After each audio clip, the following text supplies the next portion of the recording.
Bonsoir à tous et bienvenue dans ce point de l'actualité. Les planteurs de Côte d'Ivoire apportent leur soutien au président de la République, candidat du RHDP. Ils justifient leur choix par l'amélioration de leurs conditions de vie à travers un meilleur prix des produits. L'Association nationale des coopératives agricoles a signifié sa position au Premier ministre Ahmed Bakayoko à Yamoussoukro. Mahama Traoré. Ahmed Bakayoko à la place Jean-Paul II de Yamoussoukro.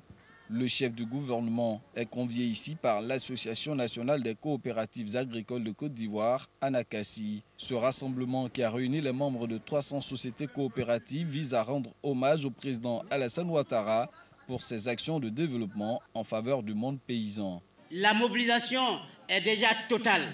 C'est pour vous démontrer l'engagement des agriculteurs à votre côté. L'engagement des agriculteurs aux côtés du président de la République.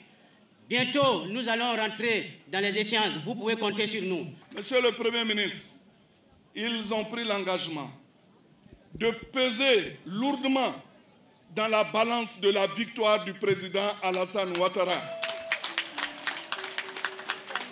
Et je crois qu'au 31 octobre, chacun sait ce qu'il doit faire. Ils ont pris cet engagement.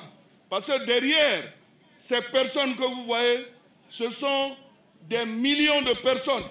Parce que chacun au moins a derrière lui plusieurs personnes. C'est ça les sociétés coopératives. Le Premier ministre Ahmed Bakayoko dit ne pas être surpris par ce soutien des producteurs au chef de l'État. Le président Ouattara, c'est un grand travailleur comme vous. C'est pourquoi il construit des routes pour vous, pour que vous puissiez acheminer facilement vos produits. C'est pourquoi il reprofile toutes les routes qui vont dans vos plantations avec le soutien des différentes associations qui encadrent vos filières. Le président, il vous respecte parce qu'il respecte le travail et la valeur la plus noble dans la vie d'une société, c'est la valeur travail.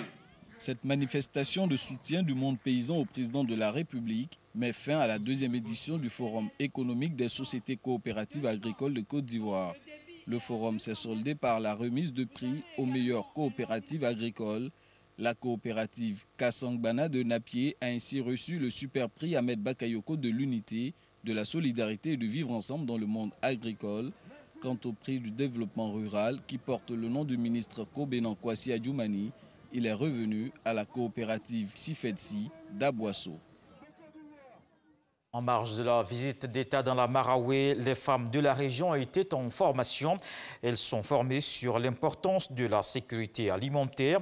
Une action conduite par la ministre de la Femme, de la Famille et de l'Enfant jeudi dernier au Centre culturel de Boisflé. Ramatali Bakayoko les invite à redoubler d'efforts afin de continuer l'approvisionnement des marchés du pays en produits vivriers. On reste à l'intérieur du pays, cette fois dans le Bafing. Les conditions de vie des habitants de plusieurs localités de la région sont améliorées. Des infrastructures sociales de base inaugurées dans le domaine de l'électricité, éducation et eau potable. Des actions mises en œuvre par un fils de la région, le ministre du Budget et du portefeuille de l'État, Moussa Sanogo. Dans le reste de l'actualité, nouveau requin de tension entre le Kenya et la Somalie. Une fusillade a éclaté entre des soldats des deux pays hier samedi le long de leurs frontières communes. Une manifestation était en cours pour dénoncer les violences des forces kenyanes à l'égard des Somaliens. Les soldats kenyans ont alors ouvert le feu pour disperser les manifestants. Des échanges de tirs soutenus qui ont duré plusieurs minutes. Ces derniers mois, Mogadiscio ne cesse d'accuser Nairobi d'ingérence dans ses affaires politiques intérieures, notamment en soutenant le président du Jubaland, Ahmed Madobe, un fervent opposant au président somalien Farmajo. Et puis depuis la Suisse, le gouvernement yéménite en exil et les rebelles Houthis annoncent un accord. Ils portent sur la libération de plus d'un millier de prisonniers.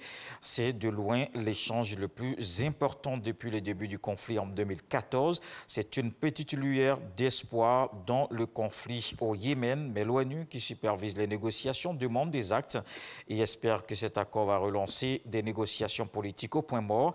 La guerre a déjà fait plus de 100 000 morts dans ce pays, le plongeant également dans une crise humanitaire sans précédent. Et puis une autre crise, les combats dans la région du Haut-Karabakh risquent de dégénérer en guerre. Ce conflit majeur impliquant l'Azerbaïdjan et l'Arménie pourrait entraîner l'intervention des puissances en concurrence dans la région du Caucase, la Russie et la Turquie. Cette dernière a aussitôt affiché son soutien sans faille à l'Azerbaïdjan. Le président turc Recep Tayyip Erdogan leur a promis sur son compte Twitter le soutien total. L'Arménie est accusée d'être un État terroriste et une menace pour la paix dans toute la région. On se retrouve à 20 h pour le journal.